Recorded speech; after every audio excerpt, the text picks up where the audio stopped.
Late at night, when the room is finally quiet, something in you starts asking again. Not the everyday why, the larger one, the one that doesn't want an explanation. It wants meaning. And when you ask it softly, honestly, there's often no answer, just silence. Tonight begins in that silence, not as a failure, not as a problem, as a place you can rest.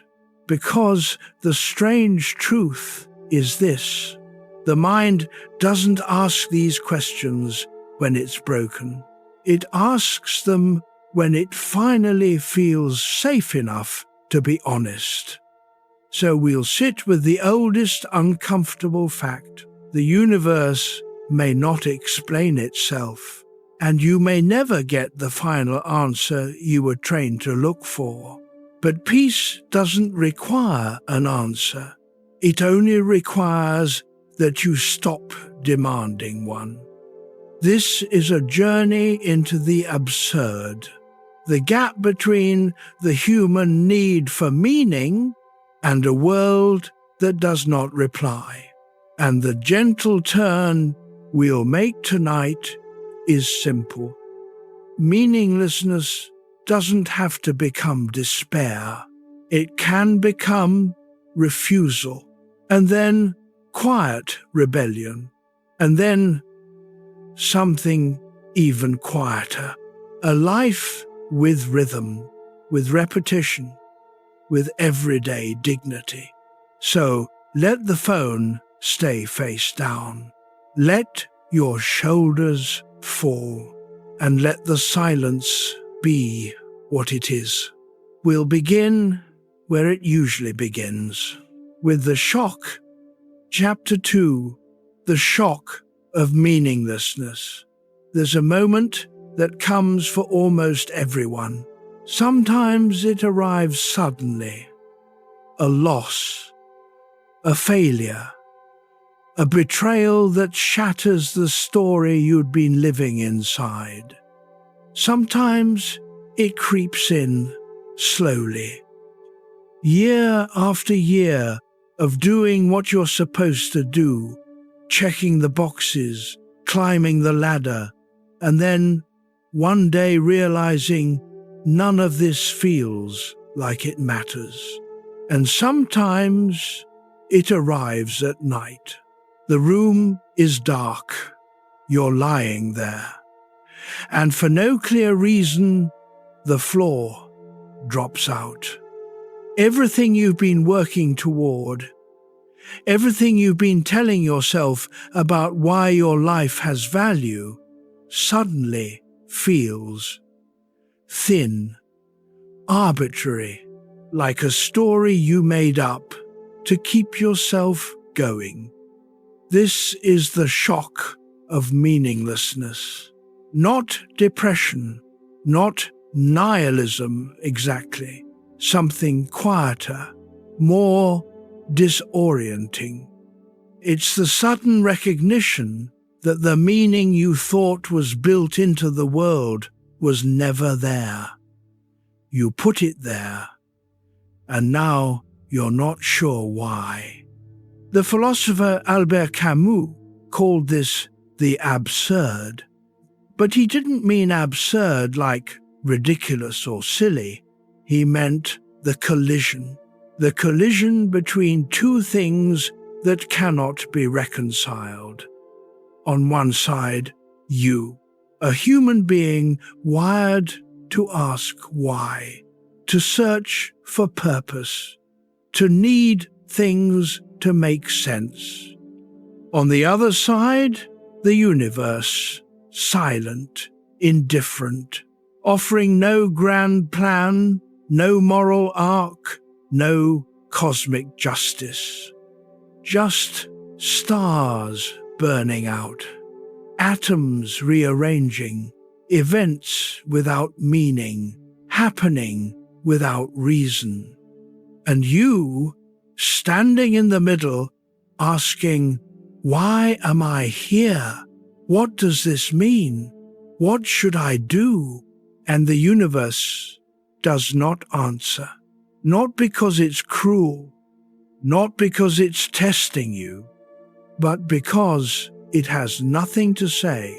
Let me give you a modern version of this. A person spends 10 years building a career, long hours, sacrifice, delayed gratitude. They tell themselves, "This matters.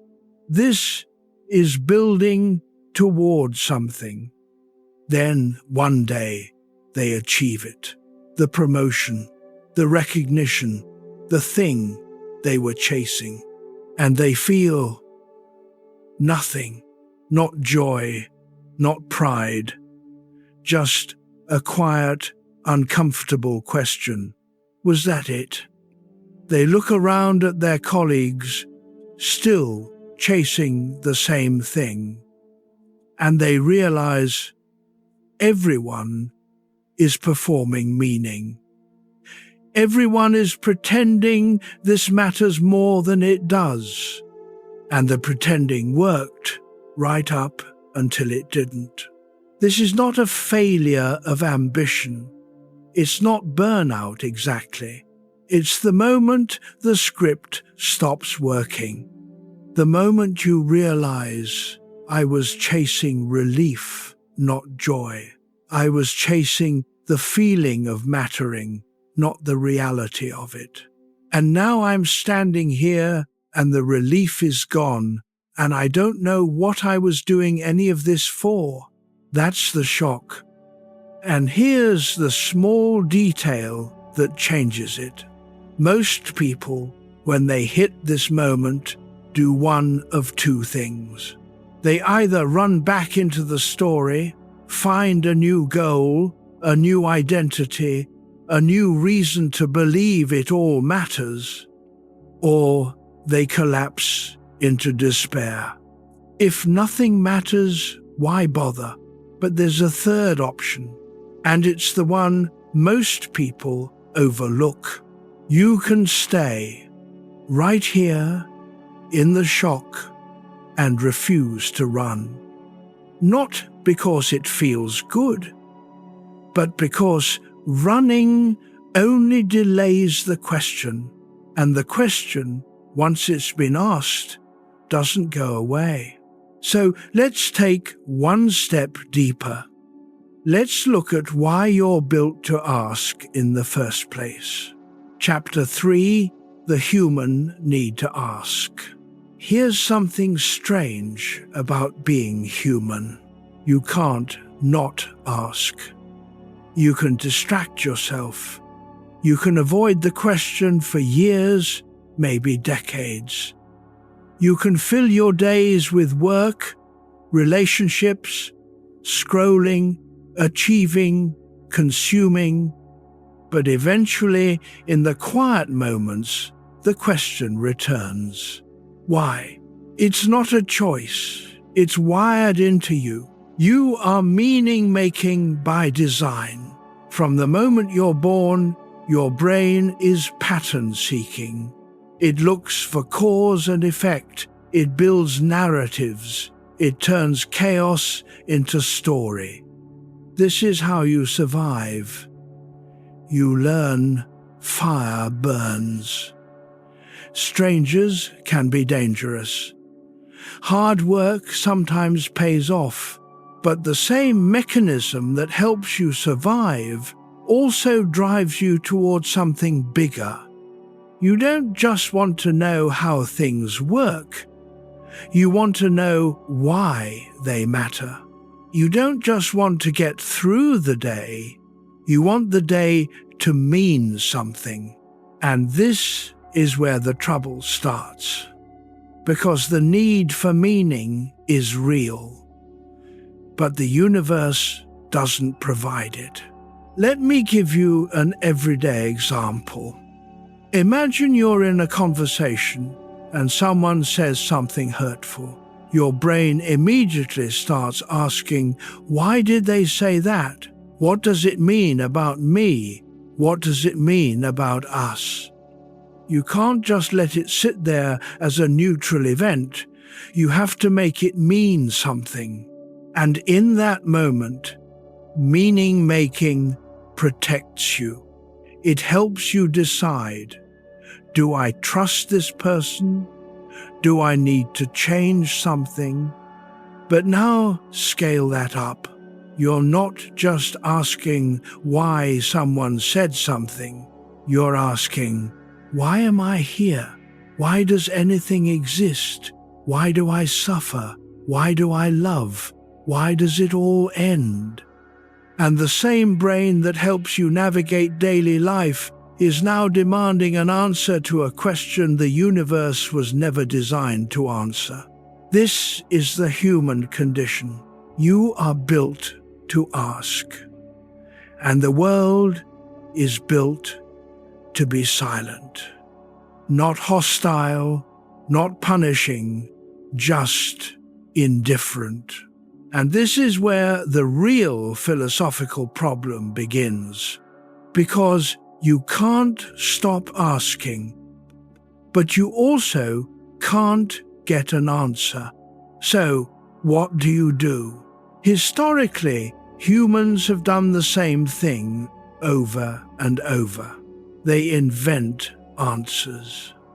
God, fate, karma, progress, the moral arc of the universe, the idea that everything happens for a reason. And these stories work for a while. They give structure, they give comfort, they let you believe that your suffering has purpose, that your choices matter in some cosmic ledger, that you're part of something bigger. But here's what happens when the story stops working. You're left with the original question. Naked, unavoidable, and no amount of hoping, wishing, or believing can make the universe answer. Let me tell you about a soldier. Before dawn, cold air. The world is quiet. His life is chaotic, dangerous, out of his control. So he clings to one small ritual. Every morning, he makes his bed a certain way, folds the corners just so, runs his hand along the crease. It doesn't make sense, it doesn't change anything, but it steadies him. Because meaning, for him in that moment, isn't a grand cosmic truth. It's the feeling of order in his hands, the repetition, the tiny act of control when everything else is uncontrollable. Meaning often arrives through repetition, not inspiration. And this is the paradox we're stepping into. You need meaning. But meaning is not given, it's made. And once you realize that, everything changes. Because if meaning is made, not found, then the question shifts. It's no longer, what does the universe want from me? It's, what do I choose to care about, even knowing it's arbitrary? But that question is harder than it sounds, because it means giving up the hope that someone, somewhere, has the answer. It means accepting that the world will not reply. And that's where we're going next. Chapter 4, A World That Does Not Reply. Close your eyes for a moment. Imagine you're standing in a vast empty field. It's night, the stars are out, cold and distant. You call out a question, the most important question you've ever asked. And the field does not answer. Not because it's ignoring you, not because it's testing your faith, but because the field has no voice. It was never designed to speak. This is the world you live in. Not cruel, not kind, just silent. And here's the strange thing. Most of your life, you don't notice. You're surrounded by people. You're busy. You're distracted. You're moving through routines that feel like they matter. But then something cracks. A loved one dies. A plan falls apart. A belief collapses. And suddenly, you're standing in that field again, asking, and the silence is deafening. The philosopher Camus wrote about this in a short, strange book called The Myth of Sisyphus. He didn't use a field, he used a different image. A man pushing a boulder up a mountain, over and over, for eternity. No reward, no purpose, no end, just the push, the descent, the push again. And Camus asked, why doesn't Sisyphus just give up? Because that's the real question, isn't it? If the world doesn't reply, if there's no grand meaning, no ultimate purpose, no cosmic plan, why keep going? Why get out of bed? Why try? Why care? And here's where most philosophy takes a wrong turn. It tries to give you a new story, a better reason, a smarter framework. But Camus didn't do that. He said, the world doesn't reply. And that's the point. The silence is not a problem to solve. It's a condition to accept. And once you accept it, something shifts. Not into despair, not into hopelessness, into clarity. Let me give you a modern version of this. Imagine someone scrolling through social media late at night. They're tired, they should sleep, but they keep scrolling, looking for what? A post that makes them feel less alone, a comment that validates them, a piece of content that answers the quiet ache they can't name. But nothing works. Every scroll just makes the ache worse. Because they're asking the screen a question it can't answer. They're asking, do I matter? Am I enough? Is this all there is? And the algorithm doesn't reply. It just shows them more content, more distraction, more noise. The screen is indifferent, just like the universe. And the tragedy is not that the screen doesn't answer. The tragedy is that they keep asking. Now notice what happens when we look closer. The phone face down. One slow breath. The body notices relief first, because the mind follows the body into safety. Relief doesn't come from getting an answer, it comes from stopping the question. Not forever, but for now. And this is the first step into the absurd. You stop waiting for the world to reply. You stop hoping that if you just find the right book, the right teacher, the right belief system, everything will finally make sense. You accept. The world was never going to reply. And once you accept that, you're free to ask a different question. Not, what does it all mean? But, what do I want to do with this silence? Let your shoulders drop for a moment. Feel the weight of your body where it rests. This is where the path forks. One direction leads to escape, to false consolation, to pretending the silence isn't real.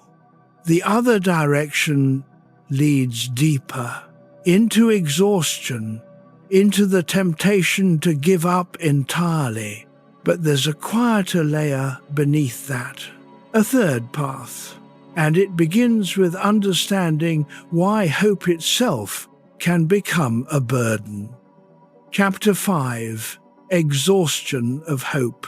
There are two kinds of tiredness. The first is physical. You worked hard, you gave effort, your body needs rest.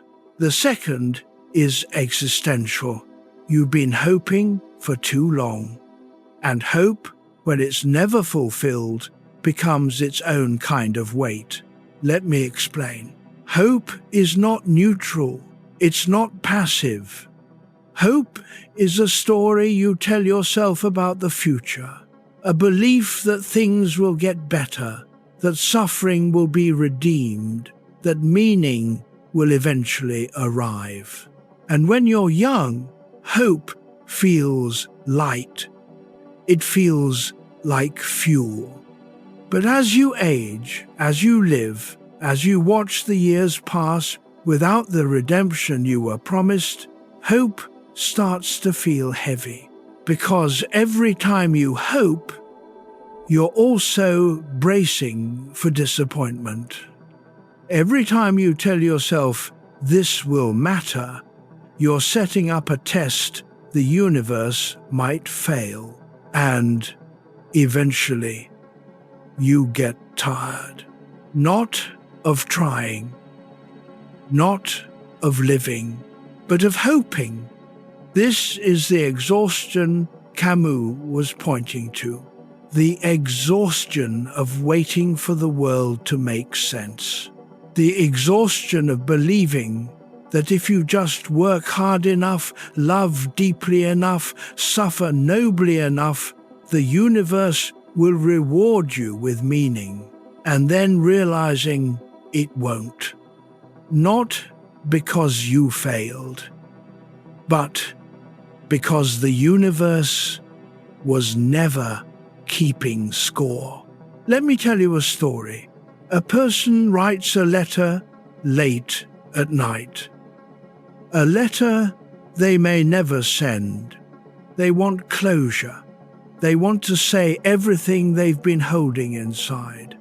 They want the other person to understand, to apologize, to fix what's broken. But as they write, something shifts. They realize the letter is not for the other person. It's for their own nervous system, because their nervous system has been holding on to the hope that if they just say the right thing, do the right thing, everything will resolve. And the letter, whether sent or not, is permission to stop rehearsing pain. Sometimes closure is permission to stop hoping for a different past. This is what exhaustion teaches. Hope can be a prison, not because hope is bad, but because hope that never lands becomes a loop. You hope, you're disappointed. You hope again, you're disappointed again. And the loop itself becomes the suffering. So, what's the alternative? Do you just stop hoping, stop caring, stop trying? No, but you stop hoping for rescue. You stop hoping that the universe will intervene, that meaning will descend from above, that your suffering will turn out to have been worth it. You stop hoping for an answer from a world that does not reply. And once you stop hoping for that, something quieter becomes possible. You can still care. You can still try. You can still love, work, create, fight for things that matter to you. But you're no longer doing it because you believe the universe owes you meaning in return. You're doing it because you choose to. For now, in this moment, without appeal. And this is where the temptation arrives. Because once you realize the universe doesn't owe you meaning, the question becomes, why not just escape? Why not numb out, check out, find a way to stop feeling the weight entirely? And that's where we're going next. Chapter 6, The Temptation to Escape. There's a voice that shows up when hope runs out. It's quiet at first, almost reasonable. It says, if nothing matters, why suffer? If the universe is indifferent, if meaning is made up, if there's no grand plan, why keep carrying the weight? Why not just let go? And by let go, the voice doesn't always mean something dramatic. Sometimes it just means, stop trying so hard. Stop caring so much. Stop feeling so deeply. Numb out, scroll, drink. Work until you're too tired to think. Disappear into distraction. Escape. This is one of the oldest human responses to meaninglessness. And it makes sense. If the absurd is the gap between your need for meaning and the world's silence, why not just stop needing meaning? Why not just stop asking the question? Camus called this philosophical suicide, not literal suicide necessarily, but the death of the questioning self, the death of the part of you that refuses to settle for shallow answers. And here's what's important to understand. Escape is not weakness. It's not failure. It's an entirely reasonable response to an unbearable situation. If you can't get the answer you need, and you can't stop needing it, then numbing the need feels like the only option. But here's the small detail that changes it. Escape doesn't work, not because you're doing it wrong, but because the thing you're trying to escape is not external, it's internal. The question is inside you. The need for meaning is inside you. And no amount of distraction, no amount of numbing can make that need disappear. It just gets quieter for a while, and then it comes back at night, in the silence, in the moments when you're alone with yourself. Let me give you a modern example. Imagine someone who should feel proud. They just achieved something important, a milestone, a goal they've been working toward for years, and they feel nothing, no joy, no satisfaction, just a strange emptiness, and then guilt. Guilt for feeling nothing, because they were chasing relief, not joy. They thought achieving the goal would silence the question, would prove they matter. But relief and joy are different, and confusing them creates burnout. Relief is the temporary absence of pain. Joy is presence, and you can't escape your way into presence. You can only show up for it. So here's the question beneath the question. What if the problem isn't the absurd? What if the problem is the refusal to face it?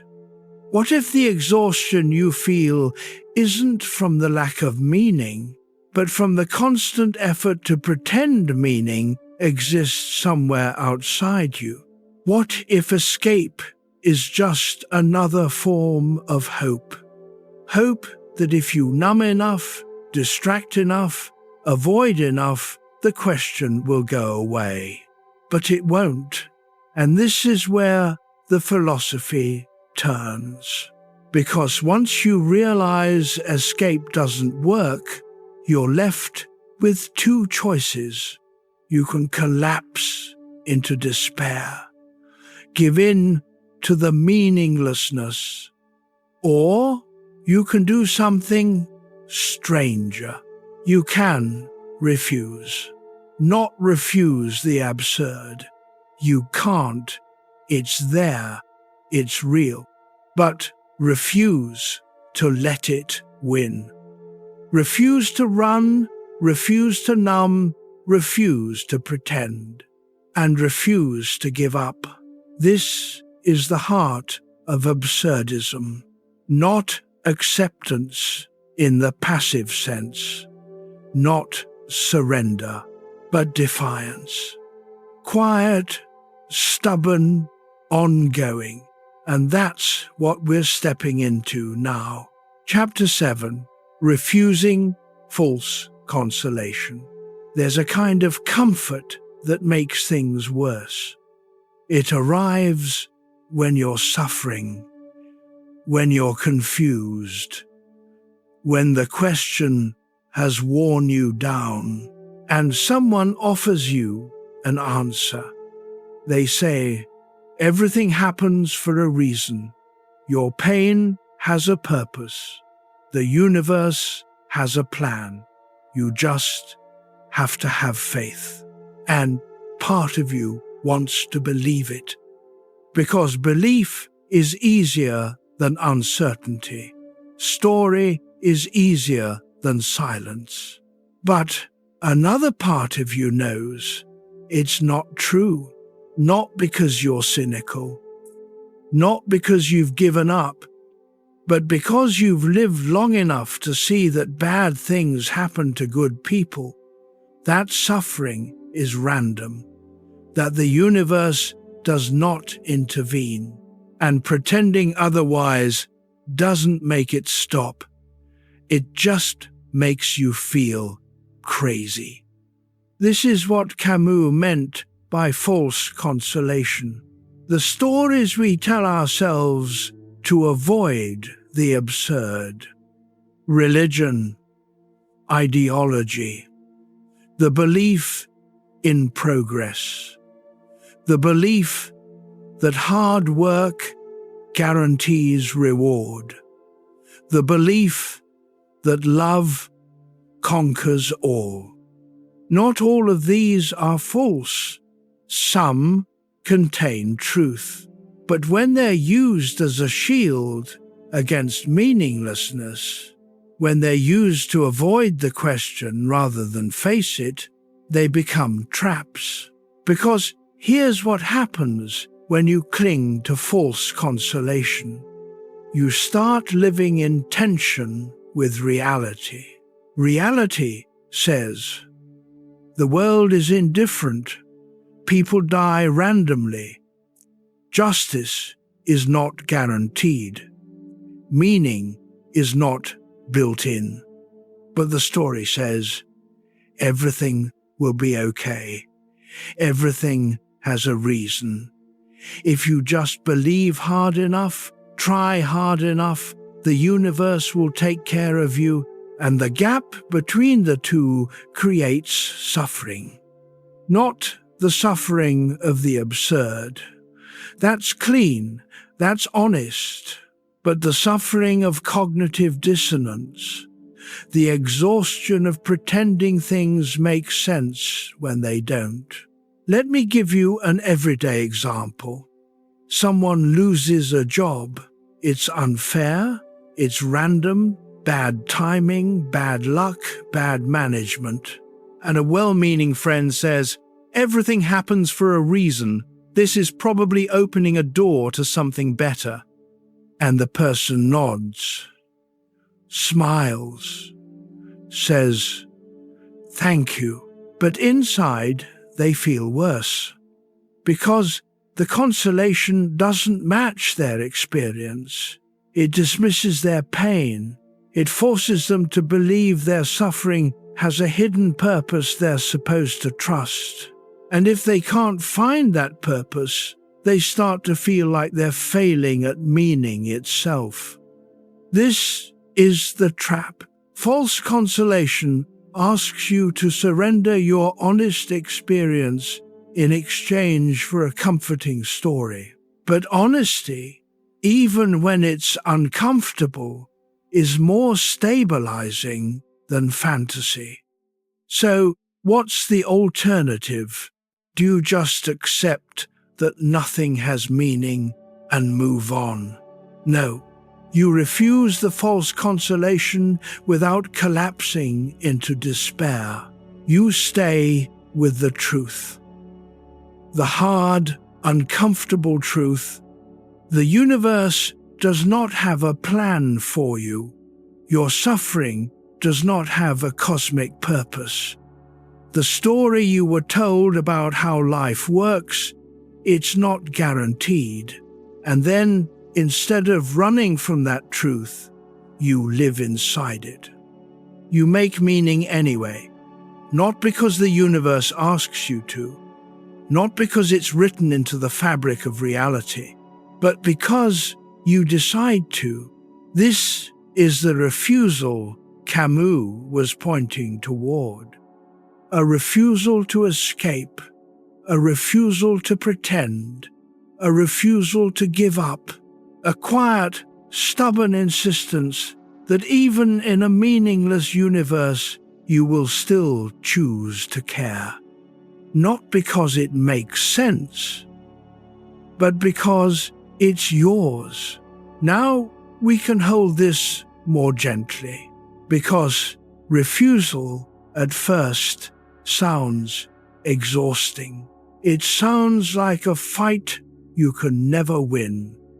But here's the part most people overlook. Refusal is not aggression. It's not resistance. It's presence. And presence, once you stop running, is lighter than you think. Chapter 8. Staying with the absurd. Let's return to the moment we started with. The quiet room. The phone face down. The mind pacing. You're not running anymore. You're not numbing. You're not pretending. You're just here, with the question, with the silence, with the gap between what you need and what the world offers. And something strange happens. It stops feeling unbearable. Not because it got easier, but because you stopped fighting it. This is what it means to stay with the absurd. Not to solve it, not to escape it, not to transcend it. Just to be with it, like sitting with a difficult emotion. At first, it feels overwhelming. You want it to stop. You want relief. But if you stay, if you breathe through it, if you let it be there without trying to fix it, it softens. Not because the emotion changed, but because your relationship to it did. The same thing happens with the absurd. At first, The collision between your need for meaning and the universe's silence feels like a crisis. But if you stay with it, if you stop demanding resolution, it becomes something else. A condition, a backdrop, a fact of existence. And facts, once accepted, lose their power to torment. Let me tell you about a person replaying a conflict. It's evening. The kitchen is quiet. They're alone. And in their mind, they're rewriting a conversation that happened hours, maybe days ago, over and over. What they should have said, what the other person meant, how they could have won the argument. The replay is exhausting. But they can't stop, because the replay is an attempt to regain power, to control something that already happened, to make the past make sense. But the past doesn't need to make sense. It just is. And rumination is often grief wearing armor. Grief that things didn't go the way you needed them to. Grief that you can't undo what's done. Grief that the other person will never understand you the way you want to be understood. The mind repeats what the heart hasn't been allowed to finish. And the only way to stop the loop is to let the grief be grief, not to fix it, not to win the argument in your head, just to feel the loss and let it go. This is what staying with the absurd teaches. You don't have to fix it. You don't have to make it make sense. You just have to stop fighting it. And once you stop fighting, you notice something. The absurd is not your enemy. It's just the truth. A truth that doesn't care if you like it. A truth that won't change just because you want it to. But a truth that, once accepted, sets you free. Free from the exhausting hope that meaning will descend from above. Free from the guilt of not being able to find it. Free to choose what matters to you without needing the universe to validate your choice. And this is where the rebellion begins. Not a loud rebellion, not a dramatic one. A quiet, internal, ongoing rebellion. Against what? Against despair. Chapter 9. A gentle inner no. There's a moment in every human life where you have to decide, not once, many times. The decision is this: will you let the meaninglessness win? And by win, I don't mean, will you give up on life? I mean, will you let it convince you that nothing you do matters? Because that's the real temptation of the absurd. Not to end your life, but to hollow it out, to go through the motions, to stop caring, to let the indifference of the universe become your indifference too. And here's where the philosophy becomes personal. Because this is not an abstract question. This is the question you face every morning when you wake up. Do I care today? Do I try? Do I show up? Or do I just drift? And the answer to that question is not given to you by the universe, it's given by you. This is the gentle inner no I'm talking about. A refusal, quiet, private, ongoing. A refusal to let the meaninglessness of existence dictate the meaningfulness of your life. You say, yes, the universe is indifferent. Yes, my suffering has no cosmic purpose. Yes, I will die and eventually be forgotten, and none of this will matter in the grand scheme. And then you say, and I will care anyway. Not because it makes sense, not because I have to, but because I choose to. This is rebellion in its purest form, not against a tyrant, not against a system, against the void, against the silence that says, why bother? You say, because I say so. Let me give you a historical example. Imagine a person in a prison, not metaphorical, literal, locked away. No freedom, no future they can see. Everything has been taken from them: control, dignity, hope. And yet they still wake up. They still wash their face. They still maintain some small ritual, some tiny act of order. Not because it will change their circumstances, it won't, but because it's the one thing no one can take, the decision to care, even when caring seems pointless. Meaning often arrives through repetition, not inspiration. The small ritual is not the answer. It's the refusal to stop asking.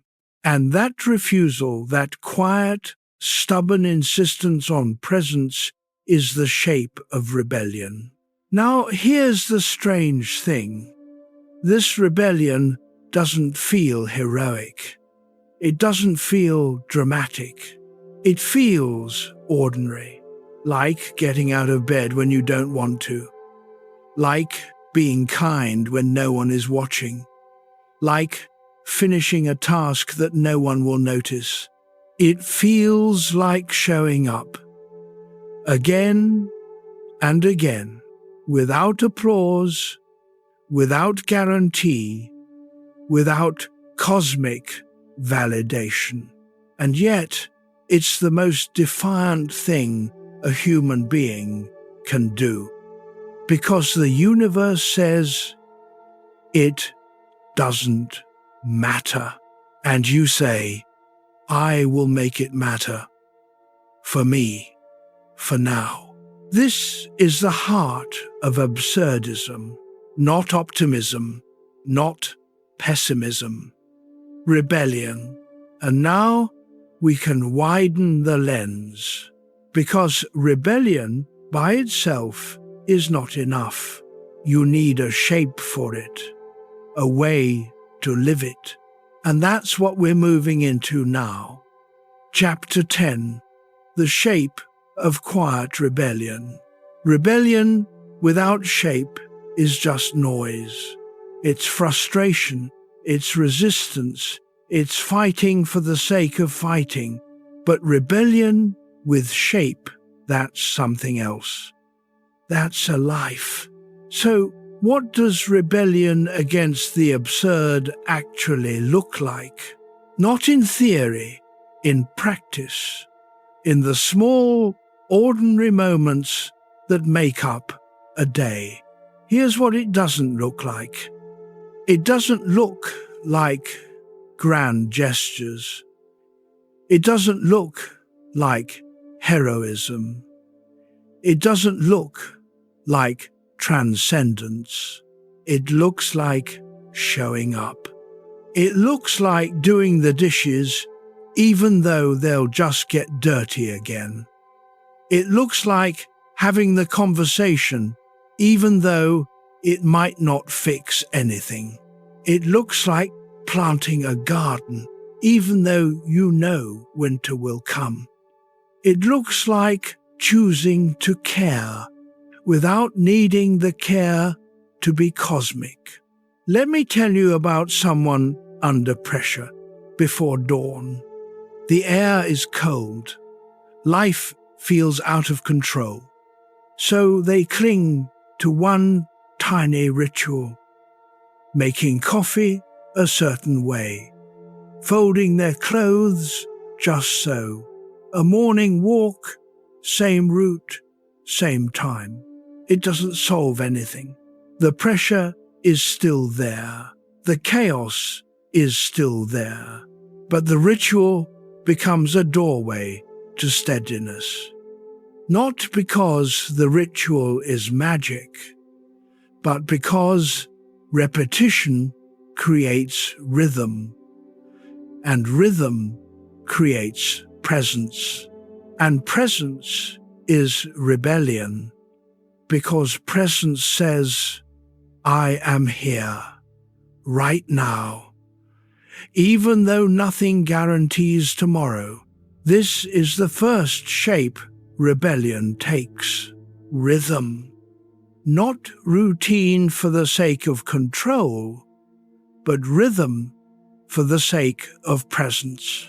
You show up, you do the thing, you let the repetition ground you.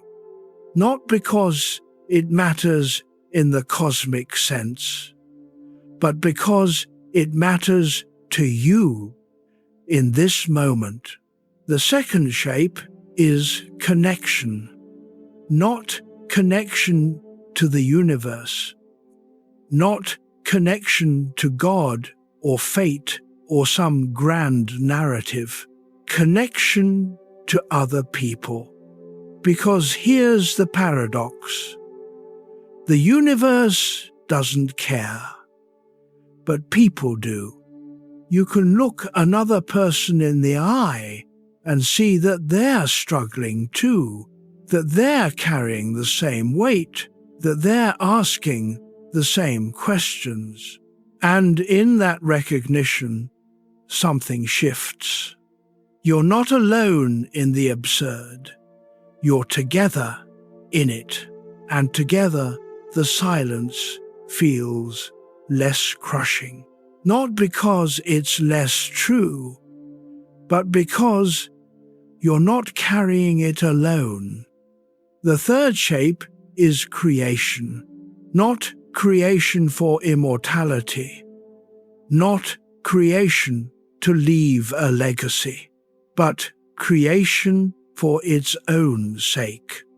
You make something, a meal, a song, a conversation, a garden, a moment of beauty, not because it will last, but because making it feels like being alive. And being alive, even in a meaningless universe, is its own rebellion. Let me bring this into the present. You, right now, listening to this, you're lying in bed or sitting in a quiet room, and your mind is doing what it always does, searching, questioning, pacing. And the question underneath everything is, why am I doing this? Why am I working? Why am I trying? Why am I caring? And the answer is not, because the universe will reward you. The answer is because you're here. And while you're here, you get to decide what matters. Not forever, not cosmically, but for now. And that's enough. This is the shape of quiet rebellion. Rhythm, connection, creation, presence. Not because they solve the absurd, but because they let you live inside it without being crushed by it. And with that in mind, we can move forward. Because the next question is, how do you live this way? Not just in theory, in practice. How do you live without appeal? Chapter 11, Living Without Appeal. There's a phrase Camus used that sounds harsh at first. He said, "Live without appeal." Without appeal to what? To the universe, to God, to fate, to cosmic justice, to the belief that if you do the right thing, the universe will take care of you. Living without appeal means giving up the idea that the world owes you anything. It doesn't owe you fairness. It doesn't owe you meaning. It doesn't owe you reward for your suffering. You do what you do because you choose to, not because it will be repaid. And at first, that sounds bleak. But here's the strange thing. It's actually liberating, because as long as you're appealing to the universe, you're in a relationship with something that will never respond. You're waiting for validation that will never come. You're hoping for justice that may never arrive. And that waiting, that hoping, keeps you stuck. But once you stop appealing, once you stop waiting for the universe to vindicate you, you're free. Free to act without guarantee, free to care without cosmic permission, free to love, work, create, fight, knowing none of it will be rewarded by the universe, but doing it anyway. Let me give you a modern example. Imagine someone who does good work, honest work. They show up, they try, they care, and they're overlooked, underpaid, underappreciated. And they're angry, not because they're entitled, but because they believed in a bargain. They believed, if I work hard, the world will recognize it. If I'm good, I'll be rewarded. But the world doesn't recognize it. The reward doesn't come, and they have a choice. They can keep appealing, keep waiting for the world to notice, keep being bitter that the bargain wasn't honored. Or they can let go of the appeal. They can say, the world doesn't owe me recognition. I do good work because I choose to, because it matters to me, not because I expect a return. And once they let go, the bitterness lifts. Not because the situation changed, but because the expectation did. Living without appeal is not cynicism, it's clarity. It's the recognition that the universe is not a transaction. Life is not a contract. You give, you try, you care, and the universe does what it does. Sometimes you get lucky, sometimes you don't. But your choices are yours, independent of outcome. This is freedom, not the freedom to avoid consequences, but the freedom to act without needing the universe to validate you. And this leads to the next question. What do you do with that freedom? How do you structure a life that has no cosmic structure? And the answer is simpler than you think. You find rhythm. Chapter 12. Rhythm, habit, repetition. Here's a truth most people overlook. Meaning doesn't have to be grand. It doesn't have to be cosmic. It can be small, repeated, ordinary. And in fact, the small things, the rhythms, the habits, the repetitions are often more stabilizing than the grand things. Because grand meaning is fragile. It depends on narrative, on belief, on hope. But small meaning is sturdy. It's grounded in action, in presence, in the body. Let me explain. You wake up, you make coffee, you feel the warmth of the cup in your hands. That's not a grand cosmic truth, but it's real, it's present, it's yours. You walk the same route every morning. You notice the same tree. You see how it changes with the seasons. That's not transcendence, but it's connection to place, to time, to the rhythm of existence. You have a conversation with someone you care about. You listen. You respond. You're there. That's not a legacy, but it's presence, and presence is meaning. This is what rhythm teaches. Meaning is not something you find once and hold on to forever. It's something you do again and again in small, unremarkable ways. And the repetition itself creates stability. Not because the action is inherently meaningful, but because the rhythm is. Let me give you a guided moment. Close your eyes if you haven't already. Notice your breathing. You don't have to change it. Just notice it. In, out, in, out. This is rhythm, the most basic rhythm there is. And it's been happening your entire life. Without you thinking about it, without you deciding it matters. And yet, it does matter. Because it keeps you alive. Now, expand that.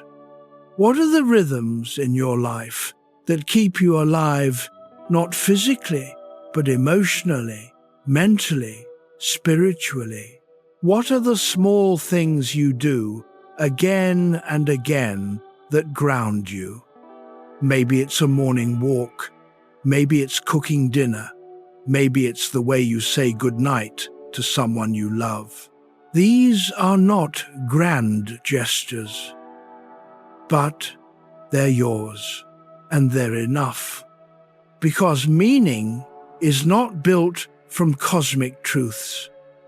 It's built from ordinary presence, from showing up again and again, without guarantee, without appeal, without cosmic validation, just because you choose to.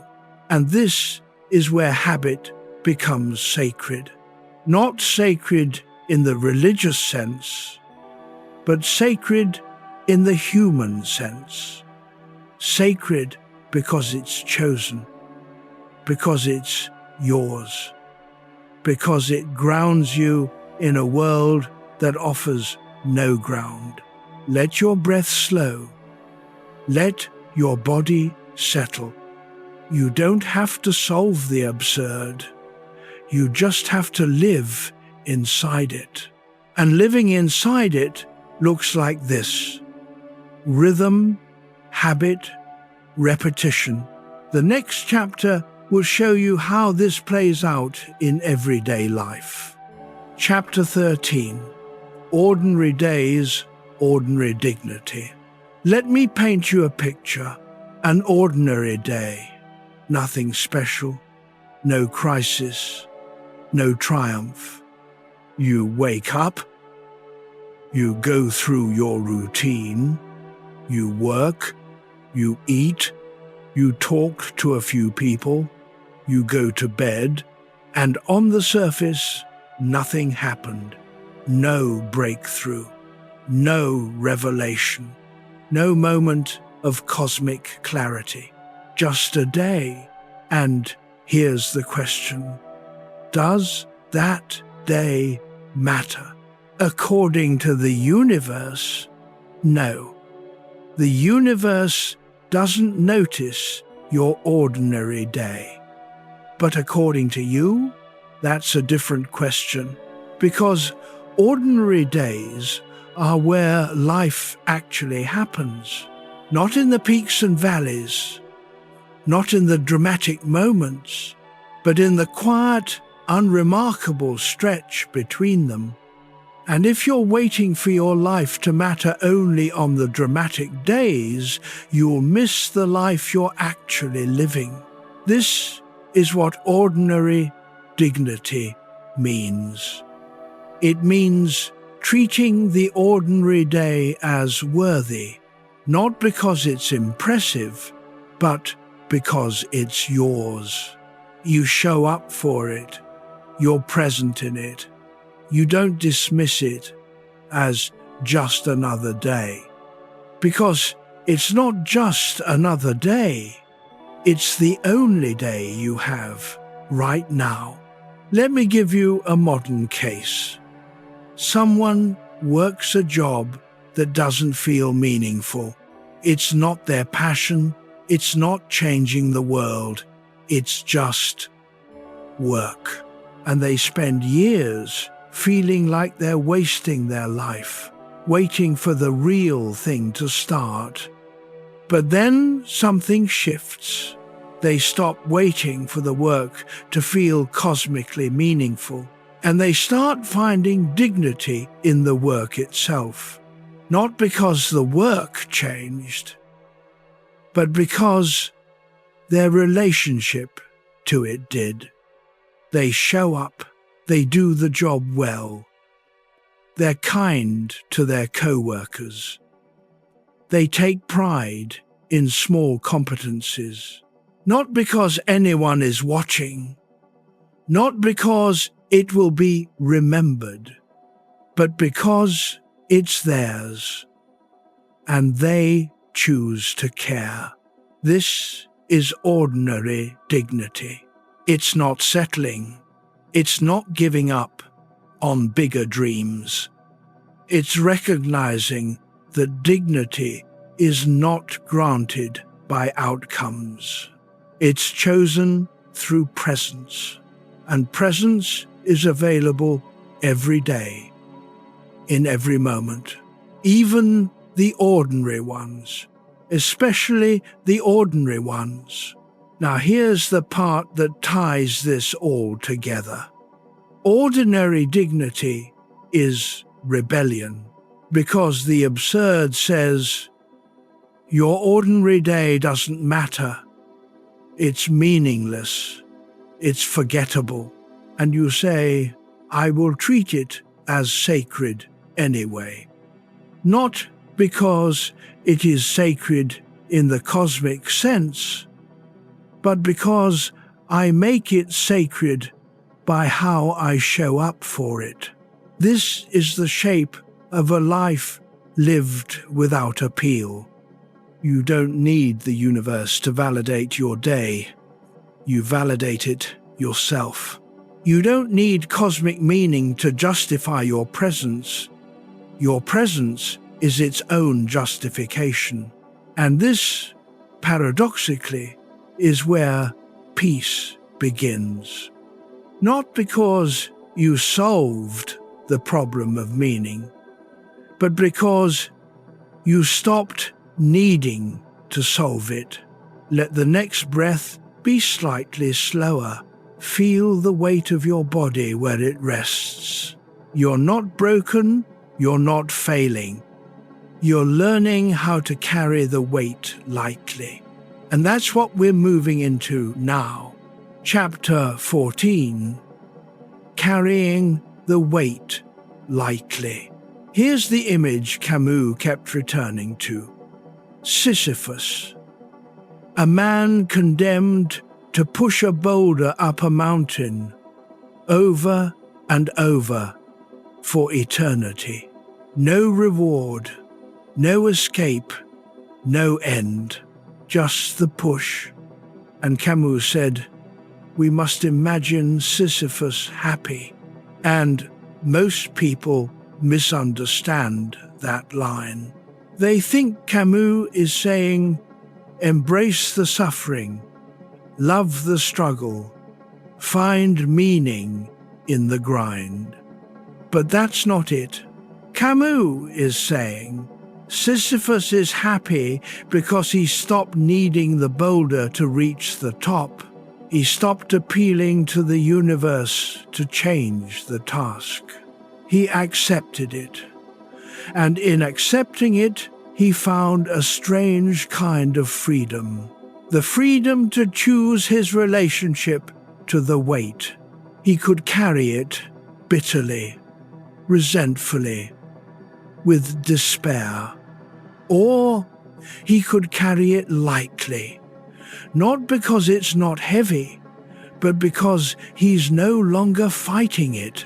This is what it means to carry the weight lightly, not to pretend it's not there, not to minimize it, but to stop resisting it, because resistance, ironically, makes the weight heavier. When you resist, you're carrying two things: the weight itself and the story that the weight shouldn't be there. But when you accept, you're only carrying one thing: the weight. And the weight by itself is bearable. Let me give you an everyday example. Imagine you're stuck in traffic, late for something important, stressed, and you have two options. Option one, you resist. You grip the steering wheel. You curse. You replay the story. This shouldn't be happening. I planned ahead. This is unfair. And the resistance doesn't make the traffic move. It just makes you suffer more. Option two, you accept. The traffic is there. You can't change it. So you breathe. You put on music. You let go of the story. The traffic is still there. But you're carrying it lightly now. Not because you like it, but because you're not fighting it anymore. This is the same with the absurd. You can resist the fact that the universe is meaningless. You can rage against it. You can demand it be different. But the resistance doesn't change the universe. It just makes you heavier, or you can accept it.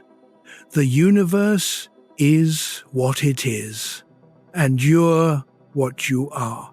And in that acceptance, you find space to move, not toward a solution, but toward presence. Let me tell you about someone carrying grief. They lost someone they loved. The loss is permanent, unfixable, and for a long time they carry it like a boulder, heavy, crushing, impossible. They think, if I accept this, I'm betraying them. If I let go, I'm forgetting. But then, slowly, they realize acceptance is not forgetting. It's not betrayal. It's recognizing that the loss is real and that they can carry it without being destroyed by it. They can honor the person. They can feel the grief, and they can still live. Not because the grief is gone, but because they stopped fighting it. And in that space, something shifts. The grief is still there, but it's lighter. Not because it weighs less, but because they're not resisting it anymore. This is the paradox of the absurd.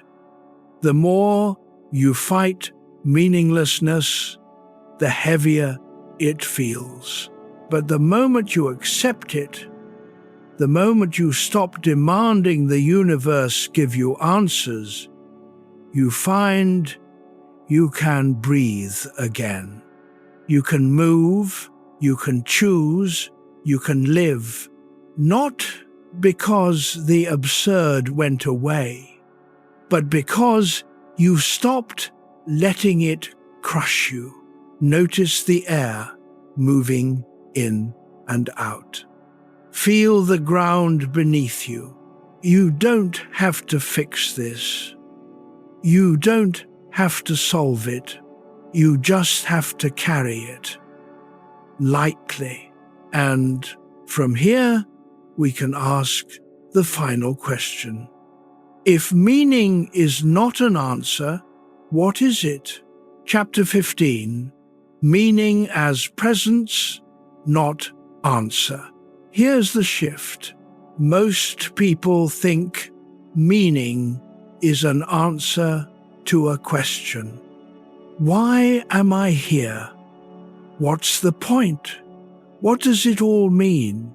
And they spend their lives searching for the answer, a belief system, a purpose, a narrative that makes sense of everything. But what if meaning is not an answer? What if meaning is presence, not the presence of a cosmic truth, but your presence here, now, in this moment? Let me explain. When you ask, what does my life mean? You're asking for a story, a reason, a justification. But meaning, in its deepest sense, is not a story. It's an experience. It's the feeling of being alive, of being here, of mattering not cosmically, but personally. And that feeling doesn't come from finding the right answer. It comes from being present. Presence is what happens when you stop running from your own experience, when you stop waiting for life to feel different, when you stop demanding the universe give you a reason, and you just are here in this body, in this moment, with this breath. That's meaning. Not because it answers the question, but because it dissolves the question. Let me give you a modern moment. You're sitting with someone you love.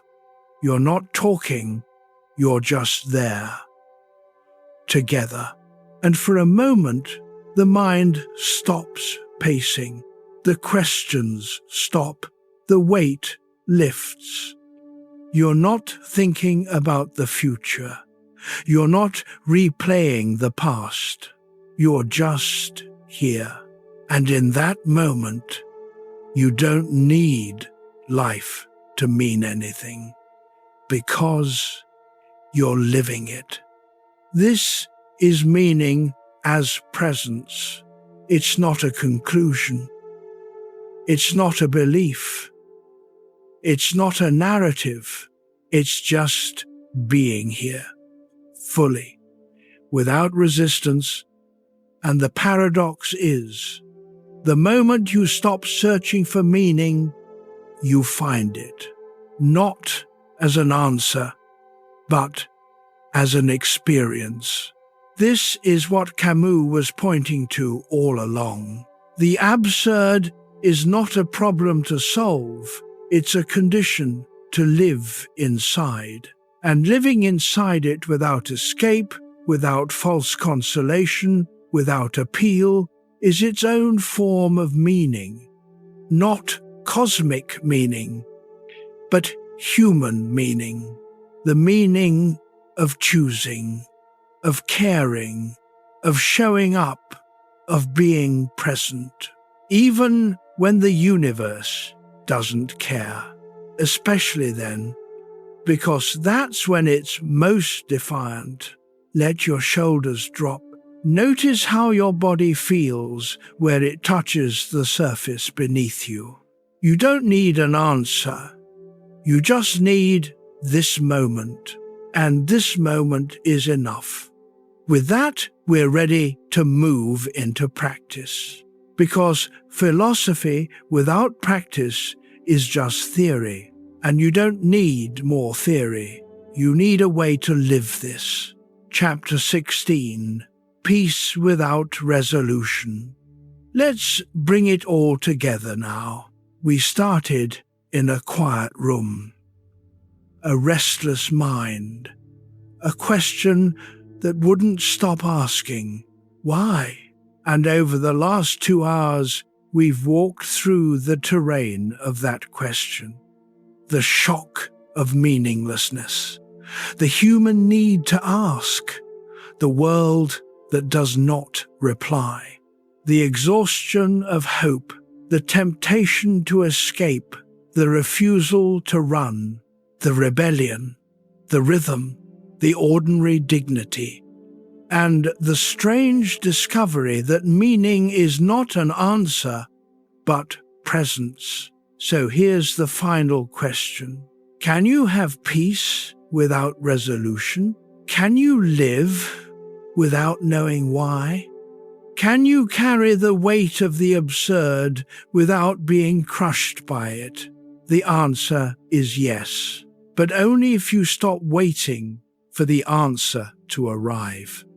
Because peace is not the absence of the question, it's the absence of the demand that the question be answered. You can still ask, you can still wonder, you can still search, but you're no longer desperate, you're no longer clinging, you're no longer breaking yourself against the silence. You're just here, curious, open, present, and that presence, that willingness to be here without needing the universe to justify you is peace. Not the peace of certainty, the peace of acceptance. Let me give you one final story. Imagine a lantern in fog. The lantern doesn't know where it's going. It doesn't know if the path will lead anywhere meaningful, but it shines anyway. Not because the fog will lift, but because shining is what it does. You are the lantern. The absurd is the fog, and your life, your choices, your care, your presence is the light. Not because the light changes the fog, but because the light is yours, and you can choose to let it shine, even in the fog, especially in the fog. This is the final rebellion, not against meaninglessness, against despair. You say, the universe may not care, but I do, and I will keep caring, keep choosing, keep showing up, not because I have to, but because I choose to. For now, in this moment, without appeal, without guarantee, without cosmic validation, just because I'm here. And while I'm here, I get to decide what matters.